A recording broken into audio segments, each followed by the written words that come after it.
Hi friends, இன்றைக்கி என்ன order வந்துச்சுன்னா, இன்றைக்கி ஆர்டர் வந்தது ஒரு நியூ கப்புள் அவங்கள்ட்ட இருந்து வந்துச்சு. அவங்களுக்கு அந்த மாப்பிள்ளைக்கு ரொம்ப பிடிச்ச ஒரு கேக் சாக்லேட் ட்ரஃபிள் கேக்கு. அது வேறு யாரும் இல்லை, என்னுடைய சிஸ்டருடைய பொண்ணுக்கு தான் கல்யாணம் நடந்தது. அந்த கல்யாண வேலையிலையும் நின்றுட்டு இங்கே கேக் பண்ணுறதுனால வீடியோ கிளிப்ஸ் நிறையாவே இருக்காது. அதனால் கொஞ்சம் ஃபுல்லாக எடுத்திருக்கேன், முடிஞ்ச அளவு எடுத்திருக்கேன். 3 kg கிட்டே சாக்லேட் ட்ரஃபிள் கேக் செஞ்சேன். இதை ஃபஸ்ட்டு நான் எல்லாத்தையுமே சாக்லேட் ட்ரஃபிள்குள்ளே ஸ்பாஞ்செல்லாம் ரெடி பண்ணிவிட்டு, அதுக்குள்ளே சாக்லேட்டு கனாஷ் நான் 1 day பிஃபோரே நான் பண்ணி வச்சிடணும். எப்போதுமே சாக்லேட் ட்ரஃபிள் கேக்கு 1 day பிஃபோர் அந்த சாக்லேட் கனாஷ் செஞ்சு வச்சுட்டா தான் அது நல்லா செட் ஆகி இருக்கும். நம்ம செய்யும் போது நம்மளுக்கு ஒரு திக்னஸ் நல்லா கிடைக்கும். இல்லைன்னா நம்ம அப்படியே செஞ்சோமப்போ அந்த chocolate truffle chocolate ganache chocolate ட்ரஃபிளுக்கு வைக்கக்கூடிய அந்த சாக்லேட் கனாஷ் ரொம்ப லிக்விட் ஃபார்மில் இருக்கும்.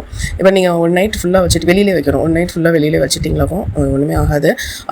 அந்த அடுத்த நாள் பார்க்கும்போது அது நல்ல கன்சிஸ்டன்சி அதுக்கு நம்ம கேக்குக்கு அப்ளை பண்ணுறதுக்கு கரெக்டாக இருக்கும்.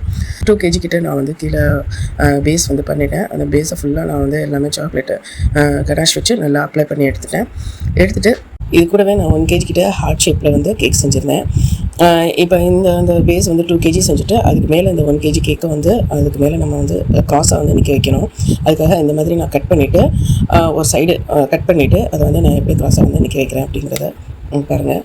ஹார்ட்டை ஒரு க்ராஸாக தூக்கி அந்த 2 kg பேஸ்க்கு மேலே கேக் பேஸ்க்கு மேலே அந்த 1 kg நான் நிப்பாட்டிட்டேன்.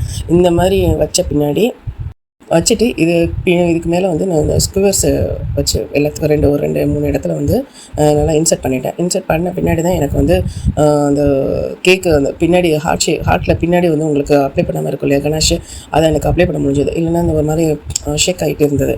அதனால் ஃபுல்லாக எல்லாத்தையும் அப்ளை பண்ணிவிட்டு இதுக்கு மேலே சாக்லேட் சிப்ஸு எல்லாத்தையும் தூவி ஃபுல்லாக எல்லாம் முடிச்சிட்டேன். அது கூடவே கொஞ்சம் சுகர் பால்ஸையும் வச்சு டெக்கரேட் பண்ணி எடுத்துகிட்டு கேக்கை ஃபினிஷ் பண்ணிவிட்டு இது கூட கொஞ்சம் ஏதாவது ஃப்ளார்ஸ் வச்சா கொஞ்சம் நல்லாயிருக்கும் அப்படின்னு சொல்லிட்டு தோணுச்சு. எங்கள் ஊரில் அந்த எடிபிள் ஃப்ளார்ஸ் எல்லாம் ஆர்டர் பண்ணால் தான் கிடைக்கும். இது உடனே நம்மளுக்கு வாங்க முடியாது. அதனால் என்ன பண்ணேன், ஒரு ரோஸ் ஃப்ளார்ஸை வாங்கி அதை நான் அது சைடில் 2 சைட்லையும் நான் செட் பண்ணி எடுத்துக்கிட்டேன். கேக்கு எல்லாம் டெக்கரேட் பண்ணி முடிச்சோன்னா ரொம்ப சூப்பராக இருந்தது. கேக்கு ரொம்ப டேஸ்ட் வைஸாக ரொம்ப நல்லா இருந்தது அப்படின்னு சொல்லிட்டு ரிவ்யூ கொடுத்துருந்தாங்க. Thank you so much. இந்த வீடியோ பிடிச்சிருந்துச்சாக்கா லைக் பண்ணுங்கள், ஷேர் பண்ணுங்கள், சப்ஸ்கிரைப் பண்ணுங்கள். தேங்க்யூ ஃபார் வாட்சிங்.